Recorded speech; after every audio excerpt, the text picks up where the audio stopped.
There are 196 countries in the world. 25 of them are very rich, defined as having an average wealth per person of over $100,000 a year. They are. But far more countries are quite poor, and some, which we're considering here, are very, very poor. These are the 20 poorest countries in the world, where the per capita wealth is under $1,000 a year, or under $3 a day. Every country is now more or less on a path to growth, but the poor ones are growing very, very slowly. If Zimbabwe continues at its current growth rate, it will qualify as a rich country in 2,722 years. What we want to know in this film is why some countries prosper and others stagnate, so that we can understand what rich countries are doing right and get a better grip on the challenges and hurdles facing poor countries. There are basically three factors that determine whether a country will be rich or poor. The first is institutions. Institutions are beyond important. Broadly speaking, rich countries have good institutions and poor ones have very, very bad ones. The correlation between poverty and corruption is direct. The richest countries in the world are quite simply invariably also the least corrupt ones. And the most corrupt countries are also the poorest. When countries are corrupt, they can't collect enough taxes to get the good institutions they would need to escape the poverty trap. Half of the wealth of the world's poorest 20 countries goes into offshore accounts. Lost revenues in these countries totals between $10 and $20 billion a year.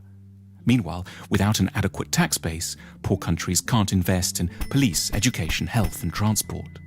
Now, a more generous way to look at corruption is that it's really a case of clan-based thinking. Say you're hiring someone. In the rich countries, you're meant to do so simply on merit, interviewing lots of candidates, then picking the best one, irrespective of any personal connection. But in poor countries, under the sway of clan-based thinking, that approach would itself be seen as corrupt. It's your duty to disregard the so-called best candidate from an anonymous bunch in order to pick someone from your own team, your uncle, your brother, your second cousin, the guys from the same tribe. As a result, poor countries don't allow themselves access to the intelligence and talent of the whole population. There's a second thing that keeps countries poor: culture. What goes on in people's minds, their outlooks and beliefs. A striking statistic pops up here in relation to religion. If there's one generalization you can make about religion and wealth, it's that the less people believe, the richer they stand a chance of being. 19 of the richest countries in the world have 70% or more of their populations saying that religion is not at all important to them. The exception here is, unsurprisingly, the United States, which manages to combine great religiosity with huge wealth. More on that in a second. And conversely, the poorest nations in the world are also extremely believing ones. Here's how many people think religion and the supernatural is deeply important in the following countries. In the world's poorest country, simply everyone is a believer.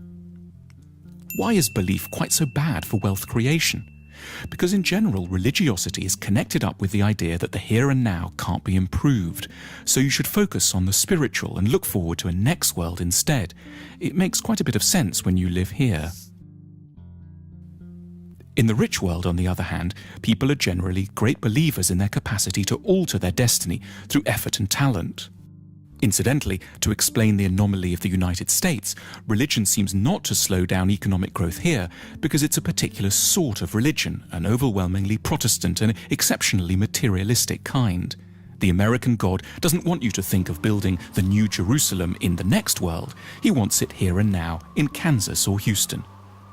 There's another big factor that determines the wealth and poverty of nations: geography. Poor countries are overwhelmingly located in the tropical regions. This isn't a coincidence. Life is, in many ways, simply far, far tougher there. The problems begin with agriculture. Tropical plants are generally a lot less packed with carbohydrates. Poor countries have worse soil too.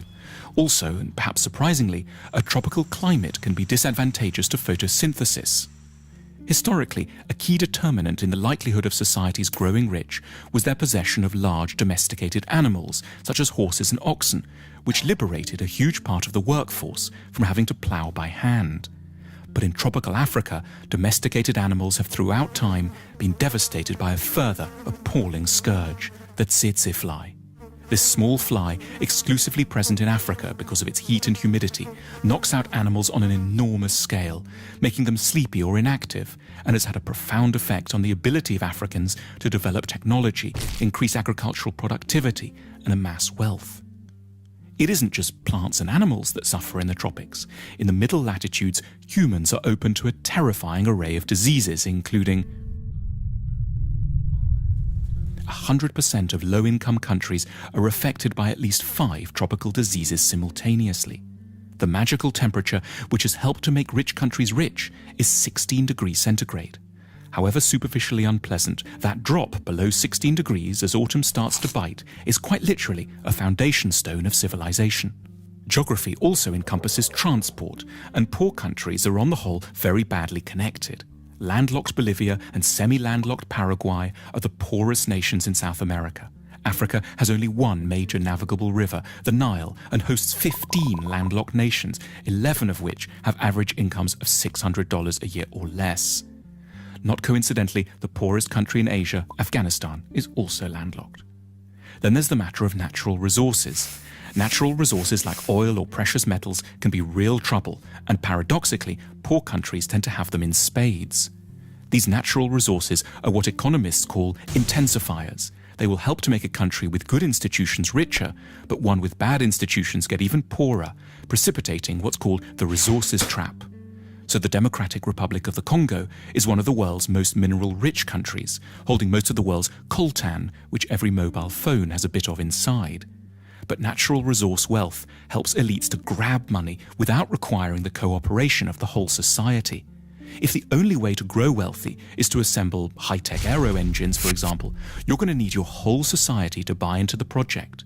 But if you just need to extract a few minerals, you can do so with a small labor force, some guns, and an airstrip long enough to ferry your loot out to market. The wealth from coltan keeps DRC armed rebels in guns and corrupts every level of society.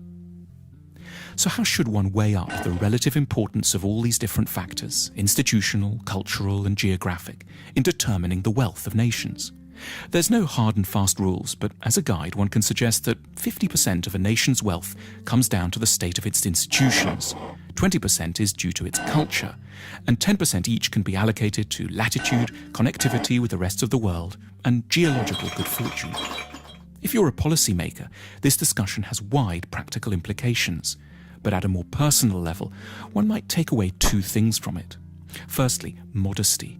You should have a better idea of what you owe your individual success to, which is not so much your own hard work or fine mind, as the broader society you live in, which was produced over centuries and which you now draw benefit from unknowingly. At the same time, sympathy, an ability not to see failing societies just as basket cases, but rather as countries facing comprehensible and hugely difficult problems.